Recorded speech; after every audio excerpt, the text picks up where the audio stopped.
Hey, welcome to the Joeri and Alby Living Life in the City podcast. Today we're going to be talking about how we shoot our photos. We shoot our photos many different types of ways. I'm going to let Joeri start off a little bit here, so go ahead, Joeri. Hey Al, how are you doing, buddy? I'm doing well. That's nice. Same here. So yeah, that's what we said last week I think we would talk about. So let's dive into this week's episode. Now, I have to say that many people have asked me which picture in my Instagram feed is my favorite. It's a question I get all the time, and I always have to give them the same answer. It's like, it's the one that I will take tomorrow. That's my lame answer straight out, but it's true, because I love taking pictures and I'm always excited about the next one. But anyways, I do have a few so-called signature shots that perhaps set my shots apart from other scenery accounts out there. And I have to mention as well that nowadays I always take my pictures with my iPhone. In the beginning I didn't, but today it's just handy, quick, and it's amazing quality. So why not? So first off would be my pictures where the sky plays the biggest role. Clouds are one of my absolute favorites to shoot. I don't know exactly how many cloud pictures I've already posted over the years, but I know it's a lot. So it's definitely one of my signature ones. To me, clouds are just impressive, and if you can combine them with a sunset, you can really capture some vibrant colors. For me, the most exciting time to shoot clouds is during the golden hour, the time after sunrise and before sunset, and that is when the sun throws this beautiful, bright orange glow onto the clouds, and that just creates glorious pictures. Of course, it cannot be too cloudy because then you just have a gray picture. That's not the intention of it. So to add that extra dimension and stunning colors to pictures, I would definitely suggest to go out in the evening and find yourself some astonishing evening scenes to capture. Second, and this is really important to me, is to think outside the box when you're taking a picture. To many people, taking a picture, it happens from chest height, and which is of course the most convenient way of taking a picture, but it's important to realize that there are usually more creative options for taking great pictures. And an easy way to improve your pictures quickly is to change your perspective. Many times the best and easiest way to do that is to shoot from a lower angle. So you get on your knees, you fall on your belly, and you take the pictures from that perspective. You will be amazed how intriguing your pictures will turn out to be. It always pays off to change your perspective when you take a picture. And I guess it's good advice for anything else that is happening in our lives as well. So always change the perspective, not just stand straight and always from the same height, same angle. You really have to mix it up. And that takes me to my third signature shot, my shadow silhouette pictures. I cannot say that 3 times in a row. I love to take those. So how do you get those pictures? Well, you take your phone, you bring it as low to the ground as possible, you turn your phone upside down so the camera goes even closer to the ground, you angle it upwards towards you just a little bit, you focus on the subject and you snap that picture. That's how you get a nice shadow silhouette picture. It works best with a subject standing against a bright background like a sunset, but it can be any source of light. It's kind of like the one I really like. Like you have a shot here of your son. You took this shot on December 21st, 2018. And it's got a couple seagulls in the picture that's flying over his shoulder. Yeah. And it's got a reflection off, seems like the water, and the sky is kind of magenta color. That's a great shot. Like to me, that's kind of like playing exactly what you're kind of saying right there. To me, that's like the epitome of a great shot. Like you have lots of great shots, but that one picture really, I really like that picture. Yeah, that's definitely one of my favorites as well. And all the 3 things that I just talked about, really, you find that in that picture. The silhouette picture, the shadow, you go low and you get the reflection and you get the sunset. The colors are crazy on that one. So yeah, that's definitely one of my favorites as well. And that's what I wanted to mention as well. Another photography style that I like to practice is the reflection photography. And that's what you see in that picture. As well, according to myself, those are some of my best pictures. amazing looking skies, reflecting in a pond, a lake, or pretty much on anything that reflects light, you can get those kind of pictures. Water, of course, is the easiest to generate some neat reflections, so that always works. But it doesn't have to be a lake, it doesn't have to be a huge body of water. It can really just be a rain puddle that can give you real stunning reflections. Mm-hmm. So, and those definitely are my favorites as well, when I can just combine all these styles: a sunset, an amazing sky, a silhouette picture, and then a reflection, and then go low. Those are most, and as well, people like those pictures of mine the most as well. So yeah. Okay. For me, same thing. I kind of carry around my Samsung more. Used to carry my camera around, but now I do daytime shots. I do the Samsung. For most of my hikes, I will carry just my phone. Nighttime shots, I use my camera because I don't think there's anything better than your actual like Canon or whatever at nighttime. True. I like the light trails. Like I really enjoy taking light trails or reflections at nighttime. Nighttime seems to be pretty cool. Like you can get the glistening off the water. You can see all the colors off the water.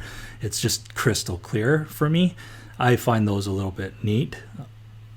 As for my daytime shots, what I try to do is I'll shoot through a tree, or I'll shoot through a bush, or I'll shoot through some leaves, or like you said, change of perspective. And I always put my camera down low as well, and I kind of shoot diagonally upwards. This way it kind of captures the whole scene and it makes it look, just big, right? For me, that's kind of what works for me too. I am too a big cloud lover. When I drive, when I'm walking around and I look up in the sky and I go, wow, look at those clouds. Like that just sells me. It could be just the most boringest place. But then the clouds play a nice image into your picture and it just makes it look really, really, really nice. Yeah, you can get the stunning effects from a cloud. It's amazing. Yeah, they could definitely look like kind of like pillowy, or they can look ominous or whatever. Mm-hmm. It really plays into the dramatics of a photo anyways, and at least for me anyways. The other thing that I really enjoy doing is I like doing those long exposures with lights. At nighttime, that seems to be a fun thing for us to do, and just whipping around a thing and creating all this madness with like little sparks and embers everywhere. Of course, you don't want to do that in anywhere that's going to be prone to start a fire or anything like that. We kind of make sure we're in a really nice area, or gravel, or some cement sort of thing, so then we don't have to worry about starting any fires. But I'm looking at the one that you did in Coquitlam. Yeah. And on the bridge. And I'm just looking at that, and that's a really cool picture. Oh yeah. I wanted to ask you, what are you throwing around there? So exactly what is that? Well, it's a whisk. So you have a whisk and you have steel wool. So you jam the steel wool inside the whisk, and of course I use Scooby's leash, and I tied on the end of that thing. I light it on fire and I just whip it around a few times. Sweet. And you don't really have to whip it around too much. You do long exposure, about 30 seconds, sometimes 15 to 30 seconds, and you could capture a lot. It is really fun to do, but again, I don't recommend it in places where you're dry areas or anything like that. You have to definitely take it in and take precaution and be careful around your surroundings. I don't recommend it. I recommend it only in dry areas. And of course, one of those pictures you want to take in the wet season, not in the summer. Yes, 100%. And that shot that I did for the Portman Bridge there with that, and that was in April. And so it was right by the water. I made sure that we're far enough away from any grass or anything like that. I see there's bushes around there, but I made sure I stayed behind an extra 15 minutes just to make sure everything was out. Of course. And it was a wet day that day anyway, so I knew that we're pretty good. So that's what they call responsible photography. Yeah, you have to be responsible. I don't want to be on the news saying some guy started a fire here from taking a stupid picture or something like that. Taking an Insta. Yeah, taking an Insta. And it's kind of like I went to a place down Renfrew and near First Avenue to take pictures of the sakura trees, or the cherry blossoms. Yeah. And I went there and I saw a couple of neighbors. I was talking to them, and the neighbors were saying, geez, the last few years, there's been people hanging on these things. They break branches, and I go, it's all because of Instagram. Basically, it's all the Instagrammers that come here and take pictures. It's beautiful trees. Unfortunately, it's on your street. But yeah, I just want to snap a shot and take off. I'm not there to hang on branches or anything. So No, of course I expect people to be respectful and responsible for what they do while taking pictures, and you know, you gotta think about it on their shoes too. Like if you're sitting in their shoes and sitting outside at their home, and you get hundreds of people coming every year to take pictures, I understand it gets a little annoying. So I'm sure. yeah, and they said the same thing. It kind of just, you know, kind of got a larger group. More and more people are coming now ever since Instagram started getting hot. So yeah. It's definitely a situation that's happening all around the world. So yeah, I'm looking at another picture which is pretty amazing. That's the Whistler waterfall, the Brandywine Falls. That's one of my favorites of your feed as well. I love that one. Yeah, I got close enough to get soaked. So I was completely soaked in that picture, and it was pretty amusing. Like I had the time of my life getting down there and enjoying that view, because the first time I actually drove up there, we couldn't find the place. So we walked around for about 45 minutes. I couldn't get down there. I was a little bit beaten up from it, and you know, beating on, like, I just wasn't happy all the way home. I was like, oh, I couldn't find the thing. This is the first time I ever got like kind of disoriented or, you know, lost on a trail. I never get lost, but this time I did. So I had to go back, and then that day when I actually went back there, we found it, and of course I wanted to get as close as I could, and just to see the power of it. And I kid you not, like, I was just literally soaked, and I was probably about, I don't know, 15 yards from the falls itself, but I was drenched. I'm sure. It was fun. There's a whole lot of water coming down there. Yeah, a whole lot of water. Exactly. Another thing I like to do for my shots is I like to capture the greenery, like all the greenery around a picture, or if you see a different color tree, or if you see a different color like plants, or the sky, the clouds, the water, you could see the rocks in the water. Those are kind of like my favorite shots. Mind you, like I said before, we're no professionals here. Lots of photographers out there, better than us by a lot, by far. But we like shooting landscapes. I know other people do shots of themselves or shots of, you know, other people, but you know, those are more professional photographers. For me, if I'm capturing a waterfall, like Joeri said, you kind of look down from it, take it from different angles. I could be taking a shot 5 different ways, 6 different ways, turn my phone sideways, turn it up, put it down, like you said, put the camera down at the bottom. There's so many different ways. Maybe the sun's peeking out, maybe capture the sun. I think that's kind of, it's always good to play around. If you're there, you might as well spend about 5-10 minutes just capturing many different shots. Yeah, there was one time where I have a picture here. The sun was just setting. I was helping my buddy up in North Van, and we were coming down the hill on Lonsdale, and I saw this sunset just off the side there in West Vancouver, and I was like, looked at the clouds. I was like, wow, like that's amazing. So I actually had to yank my car over, find a quick parking spot, run down to the shipyards there, and run down to the end of the pier to take the shot. And that was the best sky in the world that I ever seen. In my life, I should say, not in the world, but in my life. December 6th, 2019, I posted one of those photos. December 2nd, 2019 was the picture of the whole sky off the pier. It was just amazing that day. Have you ever done anything like that? Like where you spur of the moment, you're just like, oh, I got to run. I got to go capture this, or I got to pull over or something like that. So many times. That's, you know, that's what I like of the fact that you can have your iPhone with you. It's just in your pocket, and any moment can be a moment where you can capture amazing pictures.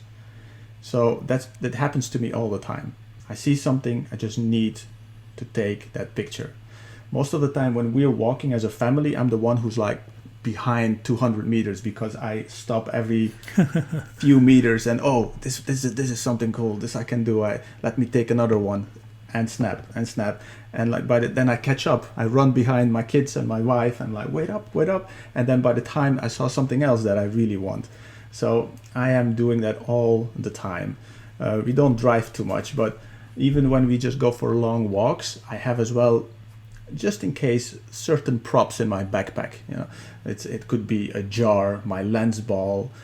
Not too long ago we were in Tofino, and the sunsets there are just amazing. Yeah. And I brought a wine glass from the kitchen there, and I just set it on the beach, and I was just taking every single possible angle that I could think of just to capture a cool sunset within the glass that would give me that amazing sky with the ocean in it, of course, and the reflection in the glass.